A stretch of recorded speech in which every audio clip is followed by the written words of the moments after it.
I'm writing a book.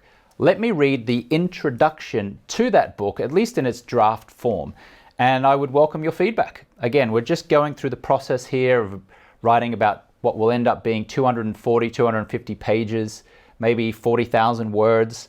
The plan is for this book to be published and released sometime in 2025. But I thought it might be fun for me to just read the introduction and get your feedback, see how this feels. And if you have some feedback for me, I would welcome receiving it. You can message me directly at James Swanwick, which is my Instagram handle. You can send me an email at james@alcoholfreelifestyle.com. So here we go. The introduction to my upcoming book, The Alcohol Free Lifestyle. Is even just one drink a day holding you back? A single drink seems harmless enough. You meet a colleague after work to connect and unwind. You share a beer with a client to build rapport. You enjoy a glass of wine with your spouse at dinner. You tell yourself you deserve it, or perhaps you think nothing of it. Maybe you have a few more on the weekend at a barbecue or social event. Like almost everyone you know, you're a regular but casual drinker. You've never had a problem with alcohol. In fact, your relationship with alcohol may be something you never even questioned until recently. Cultural conditioning has led us to believe that moderate drinking is harmless and that one drink a day might even be good for us. How many times have you heard someone laugh off just one more with the explanation that, quote, studies show a glass of wine a night is good for your heart, right? We've been led to believe alcohol is a natural part of our lifestyle without ever questioning how it might make us feel. But is it really natural? Or are our socially acceptable drinking habits slowly and methodically sapping our physical, mental, financial, and spiritual potential? Is alcohol really supporting our social lives, our careers, and our happiness? Or is it merely an established, well-marketed toxin that's gradually draining our inner and outer resources? A clear-eyed look at the facts reveals that alcohol isn't just a problem for serious alcoholics or people who have a drinking problem. One seemingly innocent daily drink has physical and mental ripple effects far beyond most people's understanding. That one drink, whether it's for stress relief, networking, deal-making, social connecting, or plain old fun, has a significant impact on your health, energy, and overall well-being. And if you consider yourself a high achiever, someone who is ambitious and goal-focused, self-disciplined, and driven by a strong personal driven by a strong personal desire to accomplish meaningful, important goals, it's important to note that even light to moderate alcohol consumption has been shown to impact productivity and performance. Entrepreneurs, executives, investors, leaders, salespeople, professional and amateur athletes, and those who consider themselves natural high performers are always looking for an edge. But if they're drinking, chances are it's holding them back to some degree in every area of their life.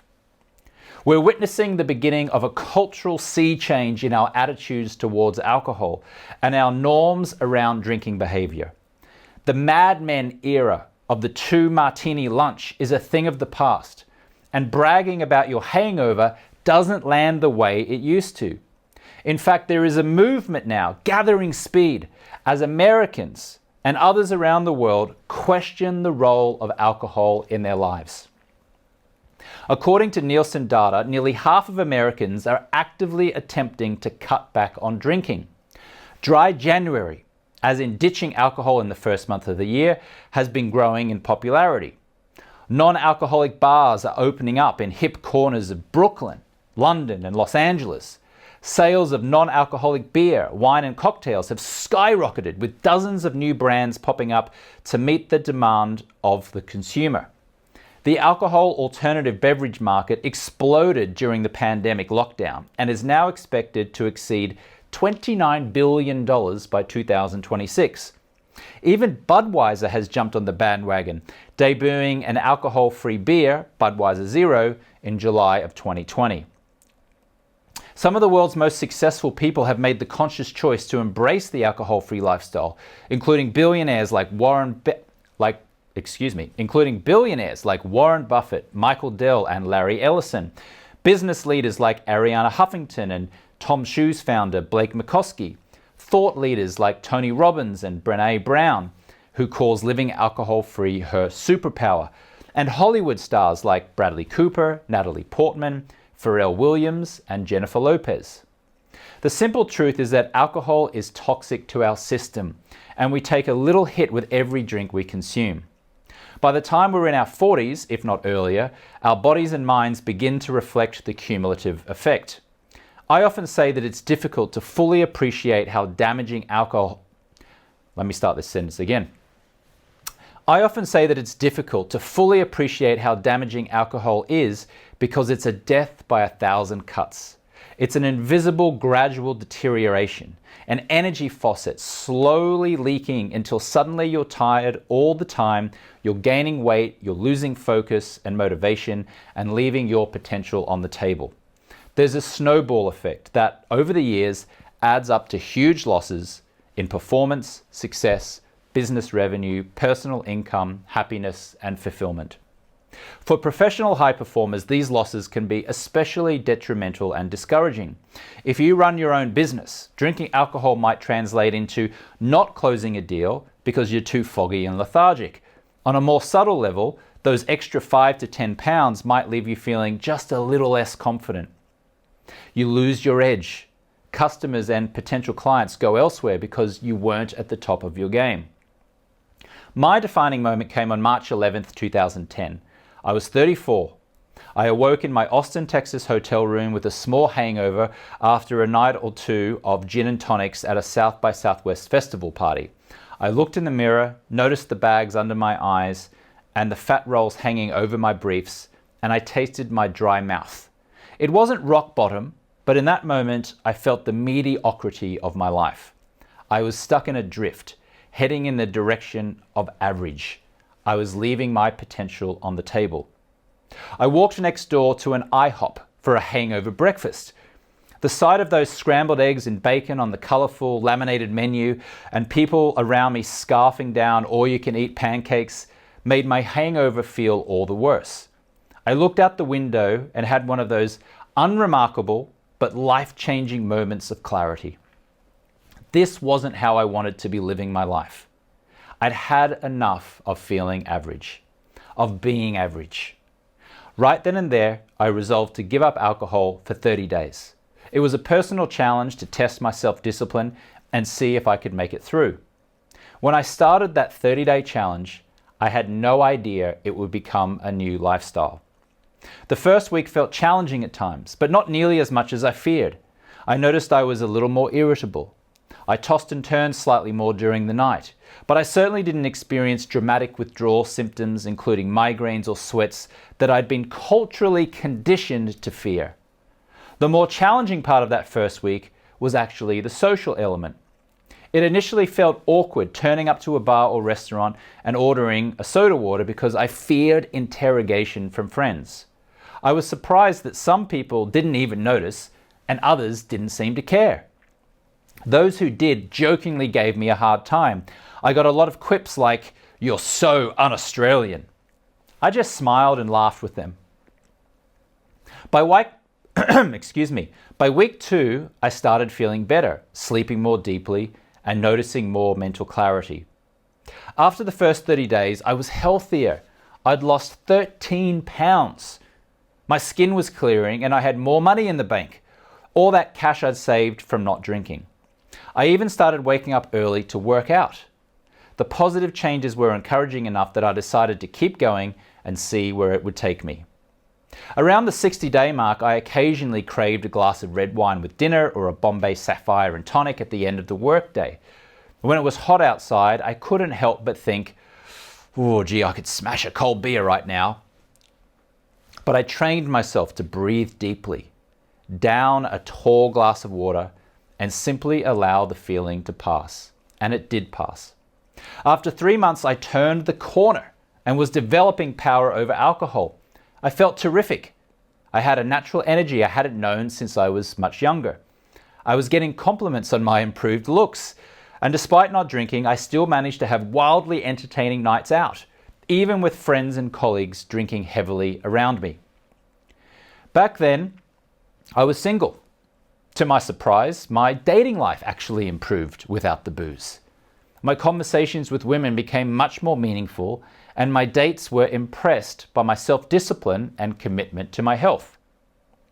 By month 6, I was in the zone. I was generating a consistent 7 to 8 hours of good sleep a night as my body embedded its natural circadian rhythm.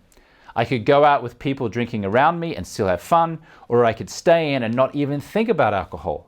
I was up early in the morning to exercise, shower and have breakfast, and I was ready to tackle the day by the time friends and colleagues were slowly waking up from a night of after-work cocktails and disrupted sleep. By the time I approached a year without alcohol, I noticed the dramatic and lasting changes that would truly reshape my life. My relationships with family, romantic partners, colleagues, and clients were considerably improved. I thought more about how I could help others than how they could help me. I was more relaxed and made better decisions. My productivity soared and new opportunities came my way, including becoming an anchor on ESPN's SportsCenter and finding a personal mentor in entrepreneurship. Clear in body and mind, I had the energy, discipline, and motivation to excel at ESPN and then to start 2 businesses of my own. When I reached the milestone of 1 year without drinking, I found myself at a pub. Let me start that again. When I reached the milestone of 1 year without drinking, I found myself at a pub in Austin during the next year's South by Southwest Festival. To celebrate a year of alcohol-free living, I did something counterintuitive. I ordered a Budweiser in a pub and put it to my mouth. It smelled good. I had every intention of drinking that beer, but something stopped me. I paused for a minute and considered how my life had transformed. The pros of an alcohol-free life far outweighed the cons of an alcohol-filled life. I put the Budweiser down, and I haven't so much as picked up a drink since. Not drinking transformed me, personally and professionally, and it will transform you too. I invite you to consider an alcohol-free lifestyle as your new business strategy, one that allows you to harness the full force of your energy and focus on delivering real and meaningful results. If you reclaim the energy you currently direct towards drinking, how would the most important aspects of your life, the 4 buckets of health, wealth, love, and happiness, transform? The alcohol-free lifestyle is the blueprint for the high performer who knows or suspects that alcohol isn't supporting their ability to live, work, and create at their highest capacity. This includes small business owners, multi-million-dollar entrepreneurs, CEOs, executives, mid-tier professionals, career-focused employees, creatives, and athletes. It's for the natural high performer who knows they want to change their relationship with alcohol or might be curious to try, but aren't sure where to start. In part 1 of this book, we'll challenge your beliefs around alcohol and help you rewrite the story you've been telling yourself about drinking. In part 2, we'll break down the facts about how alcohol, even in small amounts, can negatively impact your health, performance, success, and happiness, and in turn, how giving it up naturally and effortlessly will enhance each of these areas of your life. In part 3, you'll find a guide to doing your own 90-day no alcohol process and for turning those 90 days into lasting lifestyle change. This one change has been the secret weapon of countless peak performers who strive to unlock their potential.